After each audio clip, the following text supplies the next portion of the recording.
Muito boa tarde, Santa Catarina, segunda-feira, 5 de dezembro, está no ar a versão SC do Jogo Aberto para todo o território catarinense. Seja muito bem-vindo à Casa do Futebol de Santa Catarina. E hoje completamos exatos 7 dias, né?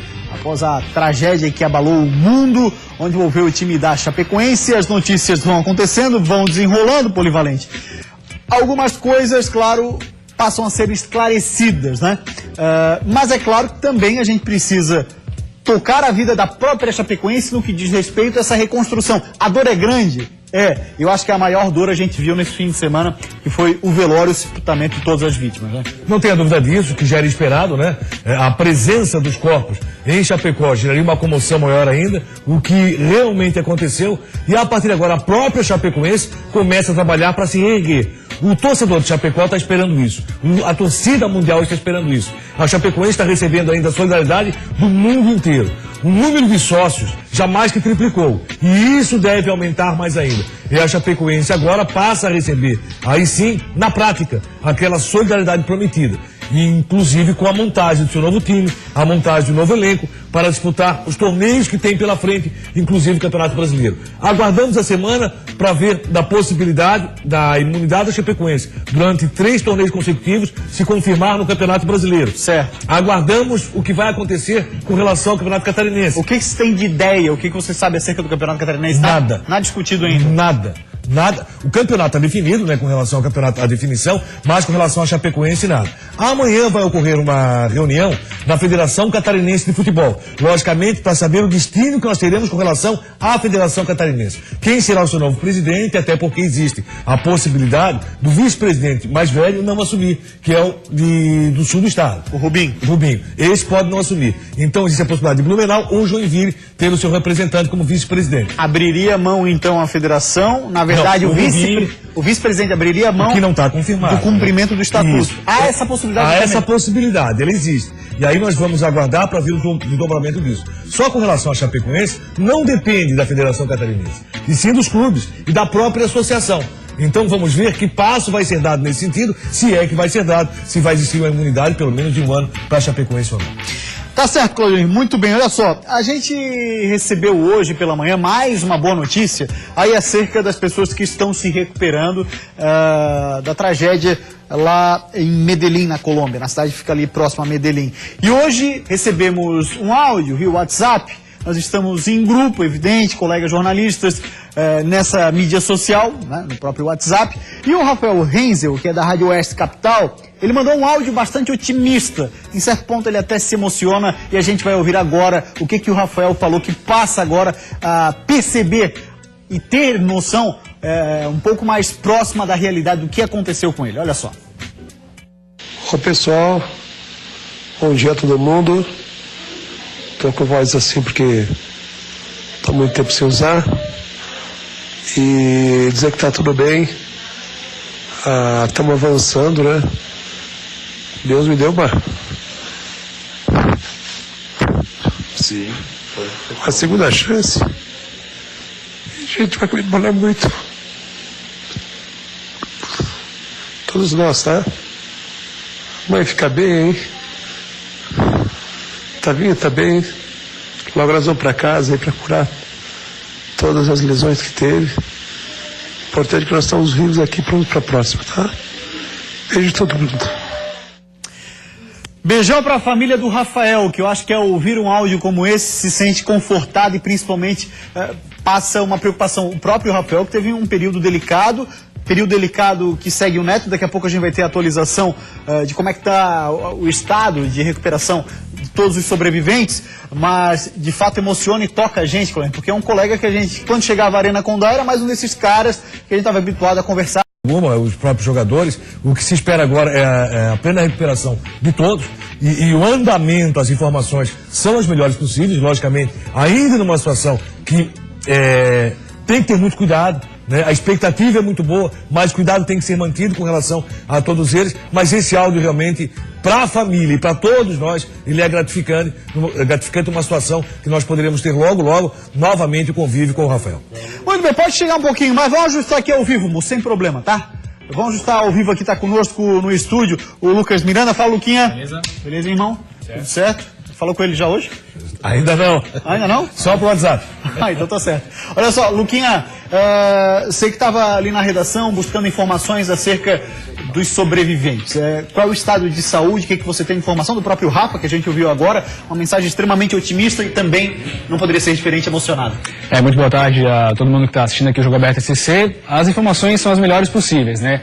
O quadro de melhora é notável em todos os sobreviventes, os 4 que estão no hospital lá em Medellín, os 4 brasileiros e também os 2 bolivianos. Um deles já saiu, né, que foi o Erwin Tumiri, ele que foi o primeiro liberado, aí teve alta já na sexta-feira, deu mais alguns detalhes a respeito de como foi o acidente, como foi a recuperação dele, mas os brasileiros vêm se recuperando muito bem, né? Abri um parênteses lá para o Claudinei comentar. Você deve ter acompanhado, evidente, a entrevista do Erwin.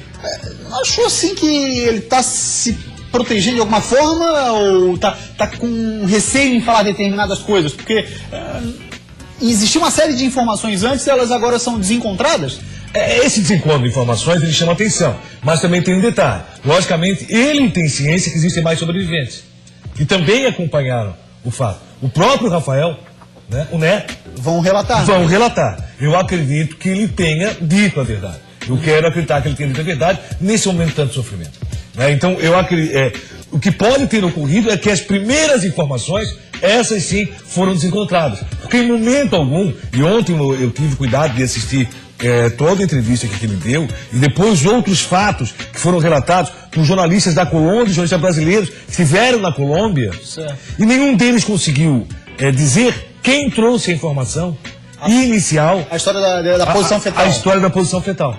Né? Então, inclusive, todas as pessoas agora são pegas de surpresa, porque, na verdade, ninguém consegue dizer assim, ó, essa declaração ele deu para tal jornalista, ou essa declaração ele deu para tal pessoa.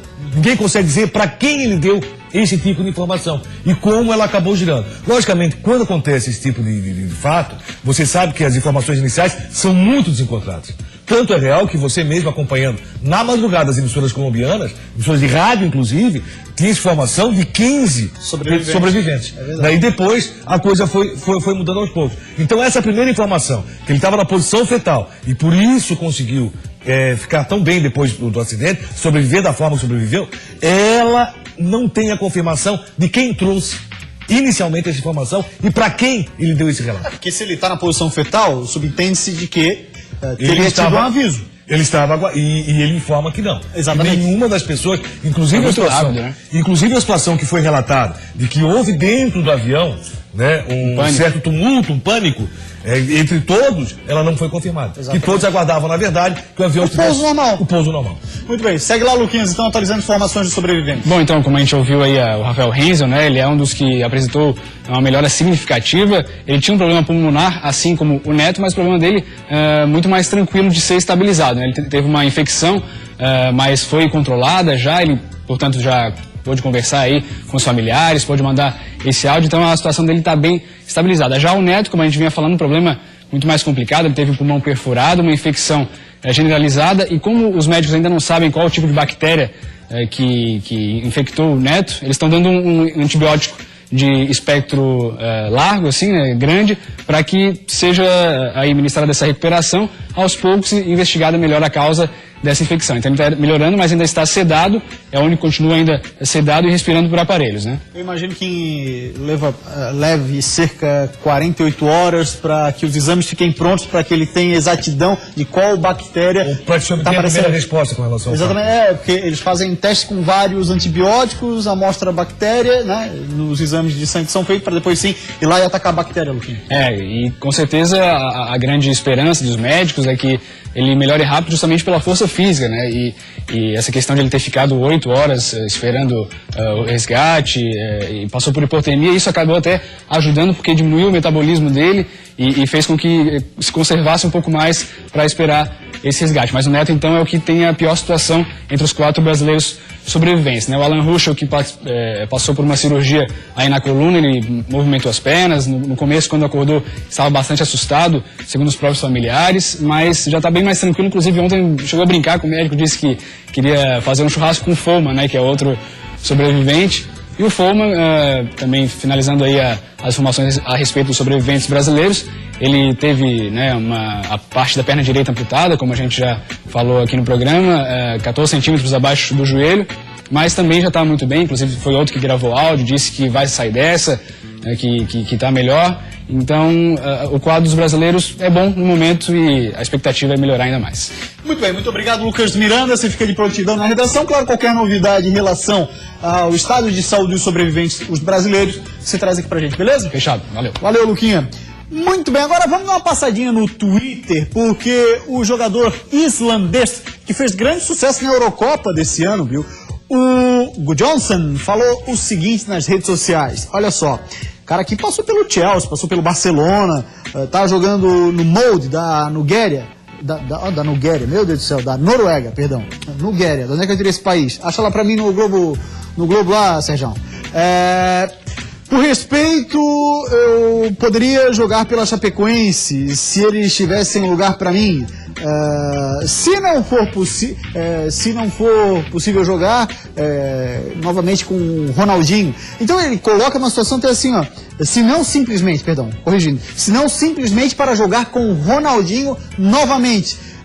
Ele está colocando, inclusive, o Claudionir, o Ronaldinho Gaúcho, como se já estivesse confirmado na Chapecoense. Lembrando que o Gudjohnsen e o Ronaldinho Gaúcho jogaram juntos no Barcelona, foram parceiros de Barça, se conhecem. Talvez coisas que estejam sendo tratadas nos bastidores, não publicamente, porque o Ronaldinho Gaúcho, ele desconversa quando entra nesse assunto, né, Claudionir? A própria diretoria de Chapecoense também não está confirmando nenhum fato nesse sentido e está colocando o seguinte: para a formação de time tem que ter agora muita tranquilidade e aguardar um pouco mais, até porque vários clubes já disseram que emprestam seus jogadores, o Atlético da Colômbia já confirmou, o Libertad do Paraguai também, além dos clubes brasileiros, sem custo para a Chapecoense. Mas mesmo assim, o que quer a Chapecoense? Vai fazer... Esse é o Johnson aí, ó. Isso, uma situação muito seletiva para saber quais jogadores realmente a Chapecoense vai buscar e como vai tratar a montagem. A Chapecoense nesse momento está pensando muito em buscar jogadores na sua base e depois, de forma pontual, buscar outros jogadores para formar um novo grupo da Chapecoense. Essa é a informação que se tem de Chapecó. Logicamente, é muito bem-vinda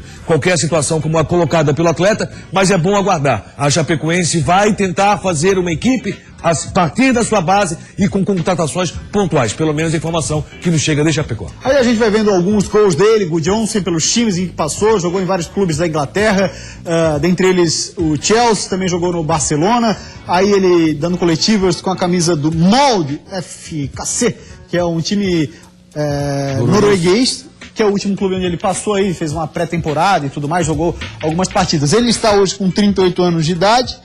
Nesse clube da Noruega ele fez 13 jogos, sendo 7 deles titular, apesar dos 38 anos.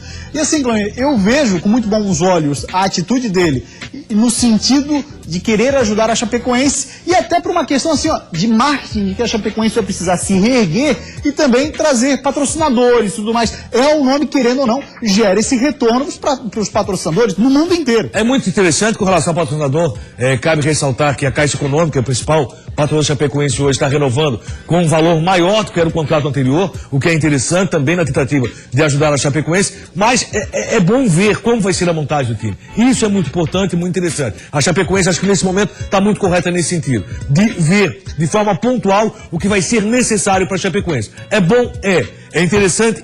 Mas ver o que vai ser a montagem Chapecoense através da sua diretoria, através da sua nova comissão técnica que está sendo montada, inclusive com a volta de Maringá para a equipe de Chapecó. Maringá voltando, o Nivaldo também assume gerência de futebol, né? Que é uma coisa que ele tem muita habilidade, evidente, sabe viver vestiário. O Nivaldo acaba não fazendo a sua despedida, ele iria fazer em campo nessa última rodada de despedida com a mesa da Chapecoense. E aí também a gente já trouxe a informação na semana passada, que um dos nomes cotados para participar principalmente da montagem desse time, que aliás, a montagem do time ele participou, o Vinicius Eutrópio anteriormente, novamente participaria da montagem desse elenco e evidentemente também assumindo a questão de técnico. Um nome muito bem aceito principal, por exemplo, Rafael Lima, que é o grande nome de liderança que hoje existe no elenco da Chape. Os jogadores chapecoenses aceitaram muito bem o nome Vinícius Eutrópio. A diretoria se reúne essa semana, começa a tratar desses assuntos. Eu acho que com muito cuidado, acho que o Vinícius realmente é um nome excepcional para isso. É um cara que tem toda a condição de trabalhar na remontagem chapecoense. Assim como o Rafael Lima, o próprio Nivaldo, e eles estarão trabalhando nesse sentido. O que eu vejo é que tem que ter muita calma e realmente fazer de forma seletiva como quer fazer a equipe de Chapecó. Aquela história que vai querer aparecer gente ali para se aproveitar de um momento como esse, né? É de fato, tem que tomar muito cuidado, ter tato na escolha. A Chapecoense deu exemplo sempre na montagem de times e diretoria e tudo mais, e a gente espera e confia que dessa vez não será diferente. A gente vai para uma rápida parada, depois do intervalo, vamos ao vivo até a cidade de Chapecó. Sai daí não que a gente já volta então.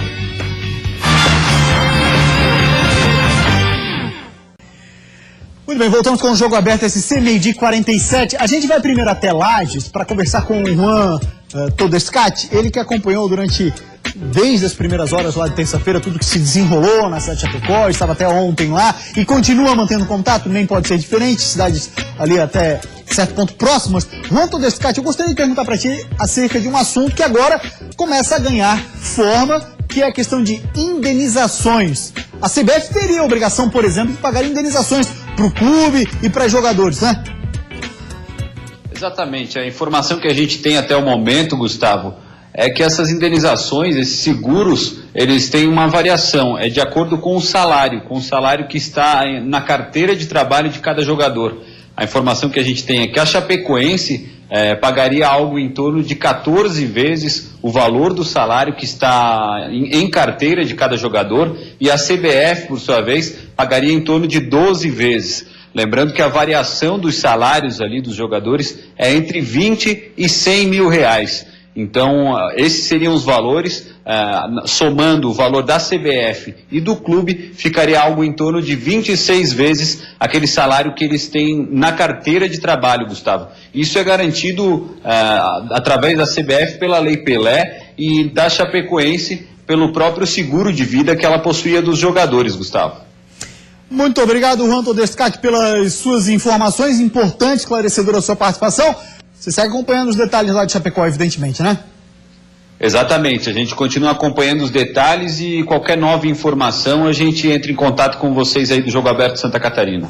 Valeu, obrigado, Juan Todescati, repórter da Band Santa Catarina, que acompanhou todo esse desenrolar. Vou conversar rapidamente com o Cláudio sobre essa história de indenizações. Quando entra na questão da carteira de trabalho, a gente sabe que é 10% que um jogador ganha.